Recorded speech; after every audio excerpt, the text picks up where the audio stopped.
আজকের আলোচনায় আমরা একটা বেশ গা ছমছমে বাংলা ভূতের গল্প নিয়ে কথা বলবো। নাম পৌষের এক কনকনের শীতের রাত। হ্যাঁ, এটা ইউটিউবে পড়া একটা গল্প, বেশ জনপ্রিয় হয়েছিল। গল্পটা সেটিংটা কিন্তু দারুণ। পৌষ মাসের ভোরবেলা, গ্রাম বাংলা, আর চারিদিক একদম ঘন কুয়াশায় ঢাকা, হাড় কাঁপানো ঠান্ডা। আর একটা অদ্ভুত নিস্তব্ধতা। গল্পটা আমাদের শুরুতেই যেন ওই পরিবেশে টেনে নিয়ে যায়। একদম। মূল চরিত্র শেখর বাবু, বছর 50-এর একজন ভদ্রলোক।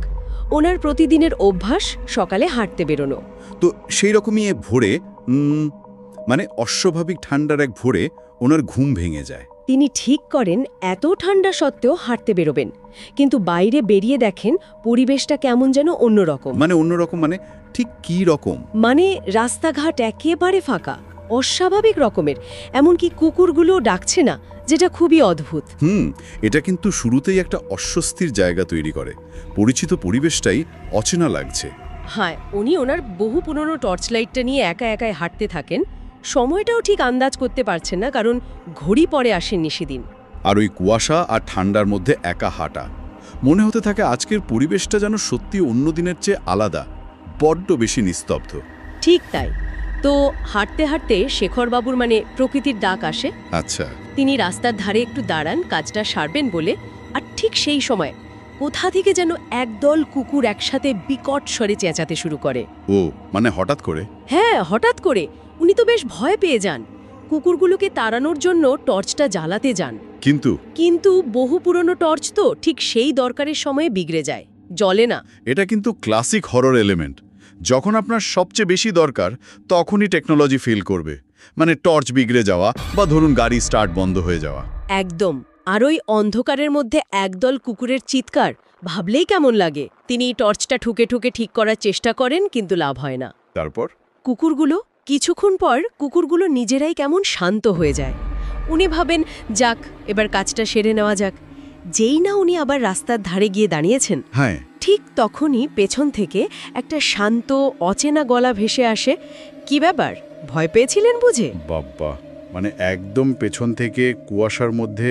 হ্যাঁ, উনি ঘুরে দেখেন কুয়াশার মধ্যে আবছা একটা অবয়ব, সাদা জামা পরা। সাদা জামা? আর আগন্তুক কি বলল?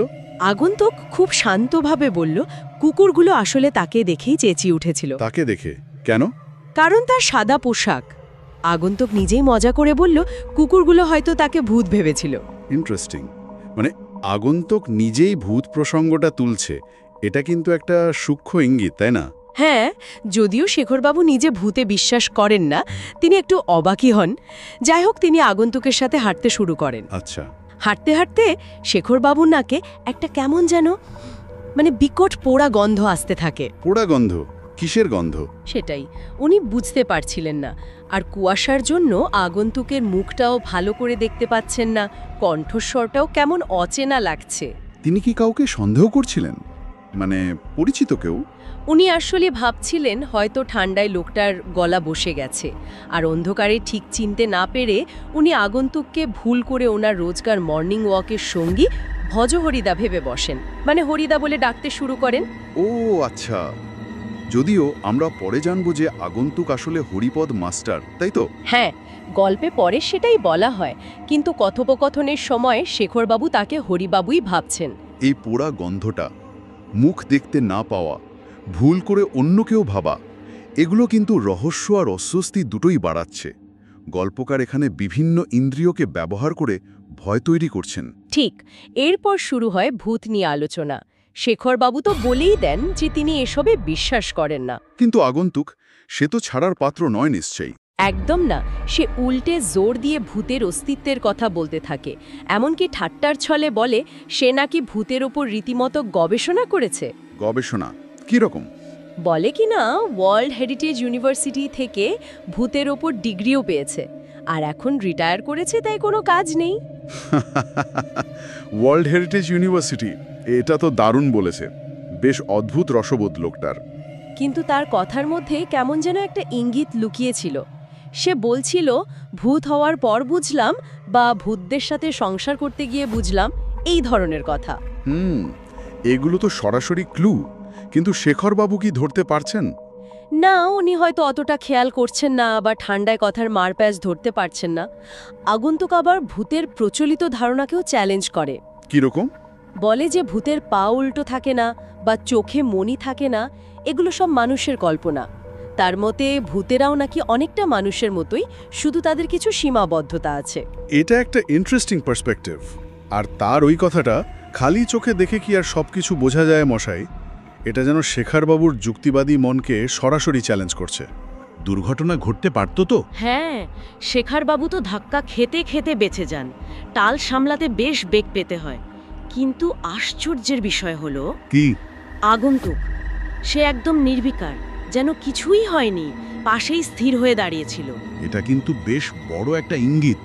মানে একটা আকস্মিক বিপদের মুখে এতটা স্থির থাকাটা স্বাভাবিক নয়। এটা তার অতিপ্রাকৃত সত্তার দিকেই ইশারা করছে।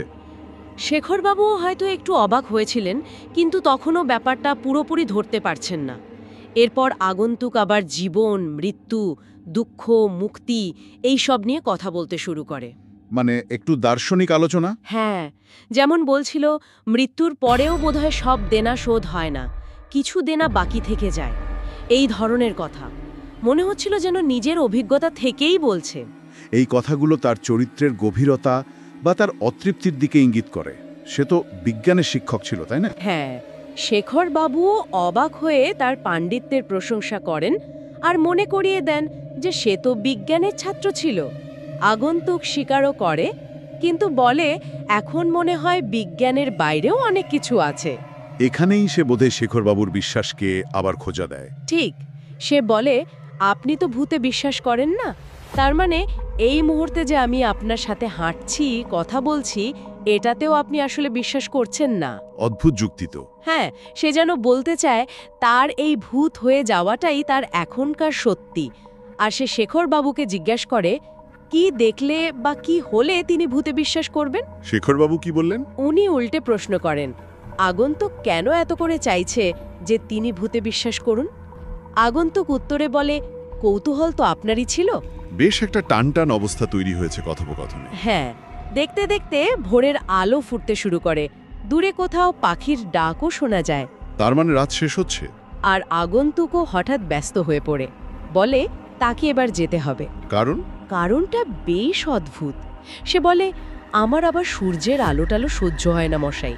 এই তো, এটা তো ভূত বা ভ্যাম্পায়ারদের ক্লাসিক বৈশিষ্ট্য, সূর্যের আলো সহ্য না হওয়া। শেখরবাবু শুনে চমকে ওঠেন। তিনি বলেন কই, তার পরিচিত হরিদা মানে ভোজহরিদা তো এমন কোনো সমস্যা নেই। তিনি এবার অন্ধকারে ভালো করে আগন্তুকের মুখের দিকে তাকাতে চেষ্টা করেন। আর কি দেখেন? মুখটা তখনও স্পষ্ট নয় কুয়াশায়, কিন্তু আগন্তুক যখন হাসে অন্ধকারে তার ধবধবে সাদা দাঁতগুলো অসাধারণভাবে জ্বলজ্বল করতে দেখা যায়। উফ, শুধু দাঁতের ওই দৃশ্যটা, এটা সত্যিই গা ছমছমে, ভিজুয়ালি খুব পাওয়ারফুল। আগন্তুক আবার বলে ভূত সমাজে এন্ট্রি নেবার পর থেকে তার এই পরিবর্তন। সে বিদায় নেয়। এখানে কি শেষ? না, এরপর আসে ক্লাইম্যাক্স। আগন্তুক চলে যাবার জন্য পা বাড়িয়েছে আর শেখরবাবুও অন্যমনস্কভাবে হাঁটতে গিয়ে হোঁচট খান, পড়েই যাচ্ছিলেন প্রায়। তখন দুটো বরফের মতো ঠান্ডা হাত তাকে ধরে ফেলে। বরফের মতো ঠান্ডা? হ্যাঁ, এতটাই ঠান্ডা যে শেখরবাবুর মোটা সোয়েটার জামা ভেদ করে সেই শীতল স্পর্শটার শরীরে কাঁপুনি ধরিয়ে দেয়। আর সেই পোড়া গন্ধটাও যেন হঠাৎ করে তীব্র হয়ে ওঠে। এই স্পর্শটাই আসল মোড় ঘুরিয়ে দিল। এটা আর শুধু মনের ভয় বা সন্দেহ নয়, এটা একদম ফিজিক্যাল, মানে শারীরিক প্রমাণ। ঠিক, আগন্তুক তাকে সাবধানে বাড়ি যেতে বলে আর দেখতে দেখতে কর্পূরের মতো কুয়াশায় মিলিয়ে যায়। মানে ভ্যানিশ। হ্যাঁ, একদম চোখের সামনে মিলিয়ে যায়। শেখরবাবু তো হতবম্ব, দাঁড়িয়ে থাকেন কিছুক্ষণ, পোড়া গন্ধটাও আর নেই, কিন্তু হাতের যে জায়গাটাতে আগন্তুক ধরেছিল সেখানে একটা জ্বালা অনুভব করছেন তিনি। ঠান্ডা স্পর্শ অথচ জ্বালা করছে, আর পোড়া গন্ধ, এটা একটা বিরোধাভাস, একটা প্যারাডক্স। ঠান্ডা আর পোড়া দুটো একসাথে। তার মনেও প্রশ্ন জাগে, শীতকালে কারো হাত কি এতটা ঠান্ডা হতে পারে যা মোটা জামা কাপড় ভেদ করে যায়? তিনি পকেট থেকে সেই বিগড়ে যাওয়া টর্চটা বের করেন আবার, এবং আশ্চর্যভাবে টর্চটা এবার জ্বলে ওঠে। বাহ! আর সেই টর্চের আলোয় নিজের হাতের দিকে তাকিয়ে তিনি যা দেখেন সেটা তার সমস্ত অবিশ্বাস, সমস্ত যুক্তিবোধকে নাড়িয়ে দেয়। কি দেখেন তিনি? দেখেন, হাতের যে অংশে আগন্তুক ধরেছিল সেখানকার মোটা সোয়েটার আর ভেতরের জামা দুটোই পুড়ে গেছে, আর সেখানে 5টা আঙুলের স্পষ্ট ছাপ বসে গেছে। সর্বনাশ! মানে জামা পুড়ে আঙুলের ছাপ? হ্যাঁ, এই দৃশ্য দেখে ওই কনকনে ঠান্ডার ভোরেও শেখরবাবু নাকি ঘামতে শুরু করেন। এতক্ষণে সব সন্দেহ, সব অস্বস্তি যেন এক লহমায় আতঙ্কে পরিণত হলো। এটাই হলো অকাট্য প্রমাণ। যা ছিল মানসিক বা পরিবেশগত ভয়, সেটা এবার শারীরিক সত্যিতে পরিণত হলো। মনস্তাত্ত্বিক থ্রিলার থেকে একেবারে সুপারন্যাচুরাল হরর। তিনি ভয় আর আতঙ্কে প্রায় অসাড় হয়ে দাঁড়িয়ে আছেন, নড়তে পারছেন না। ঠিক সেই সময়েই তার আসল মর্নিং ওয়াকের সঙ্গী ভজহরিদা এসে হাজির হন। ও, আসল ভজহরিদা? হ্যাঁ, ভজহরিদা এসেই বলেন, "কি রে, এত ভোরে তুই? আমি তো এই এলাম।" শেখরবাবুকে ওরকম বিধ্বস্ত অবস্থায় দেখে উনিও চিন্তিত হয়ে পড়েন। তাহলে এটা নিশ্চিত হয়ে গেল যে শেখরবাবু যার সাথে এতক্ষণ ছিলেন সে ভজহরিদা নয়। তার মানে পুরো অভিজ্ঞতাটাই সত্যি, কোনো ভুল বোঝাবুঝি বা মনের ভুল নয়। একদম। বাড়িতে ফিরে শেখরবাবু যখন কিছুটা ধাতস্থ হয়ে ভজহরিদাকে পুরো ঘটনাটা খুলে বলেন, তখন আসল রহস্যটা পরিষ্কার হয়।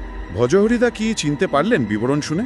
হ্যাঁ, সব শুনে ভজহরিদা জানান শেখরবাবু যার সাথে কথা বলছিলেন সে আসলে হরিপদ মাস্টার। এই গ্রামেরই একজন প্রাক্তন বিজ্ঞানের শিক্ষক ছিলেন। হরিপদ মাস্টার? তার কি হয়েছিল? তিনি অবিবাহিত ছিলেন, একা থাকতেন, আর একদিন গায়ে কেরোসিন তেল ঢেলে আত্মহত্যা করেন। ওহ, কেরোসিন ঢেলে? তাই কি ওই পোড়া গন্ধটা আর স্পর্শে জ্বালা ভাব? সম্ভবত। ভজহরিদাও সেটাই বললেন। আত্মহত্যার কারণটা কেউ ঠিক জানে না, তবে অনেকে নাকি হরিপদ মাস্টারের আত্মাকে দেখেছে, বিশেষ করে ভোরবেলা বা সন্ধেবেলা। তার মানে এটা একটা লোকাল লেজেন্ডের মতো। হ্যাঁ, তবে ভজহরিদা বললেন হরিপদ মাস্টারের আত্মা নাকি কারো কোনো ক্ষতি করে না, সে শুধু দেখা দেয় বা কথা বলে। উনি মনে করেন শেখরবাবু ঘড়ি না দেখে বড্ড ভোরে বেরিয়ে পড়েছিলেন বলেই হয়তো এমন অভিজ্ঞতার মুখোমুখি হয়েছেন। তাহলে পুরো ব্যাপারটা দাঁড়াচ্ছে একজন বিজ্ঞানের শিক্ষক যিনি আত্মহত্যা করেছেন, তার অতৃপ্ত আত্মা ঘুরে বেড়াচ্ছে। এটা একই সাথে ভয়ের এবং দুঃখেরও। ঠিক তাই। গল্পটা আমাদের একটা ভয়ের পরিবেশ দিয়ে শুরু করিয়েছিল, তারপর একটা অদ্ভুত অস্বস্তিকর কথোপকথনের মধ্যে নিয়ে গেল, তারপর এলো সেই হিমশীতল প্রমাণ, আর সবশেষে এক করুণ পরিচিতি। এই গল্পের শক্তিটা আমার মনে হয় ওই মিশ্রণে। একদিকে যেমন পরিবেশ আর সংলাপ দিয়ে মনস্তাত্ত্বিক ভয় তৈরি করা হচ্ছে, তেমনি অন্যদিকে ওই পোড়া দাগের মতো অকাট্য শারীরিক প্রমাণও দেওয়া হচ্ছে। হ্যাঁ, এটা শুধু একটা ভূত দেখার গল্প হয়ে থাকেনি। হরিপদ মাস্টারের চরিত্রটা, তার অতৃপ্তি, তার একাকিত্ব, এই বিষয়গুলোও উঠে এসেছে। একজন বিজ্ঞানের যুক্তিবাদী মানুষ, তার পরিণতি এমন হলো কেন? কেন সে আত্মহত্যা করল? তার অতৃপ্তিটা ঠিক কোথায়? এই প্রশ্নগুলো কিন্তু গল্পটা শেষ হওয়ার পরেও মাথায় ঘুরতে থাকে। আর ওই শেষ প্রশ্নটা তো রয়েই গেল, তাই না? কোনটা? হরিপদ মাস্টার কেন এত করে চাইছিলেন যে শেখরবাবু ভূতে বিশ্বাস করুন? একজন আত্মা, বিশেষ করে যিনি এককালে বিজ্ঞানের শিক্ষক ছিলেন, তার এই চাওয়ার মানে কি? এটা সত্যি ভাবার বিষয়।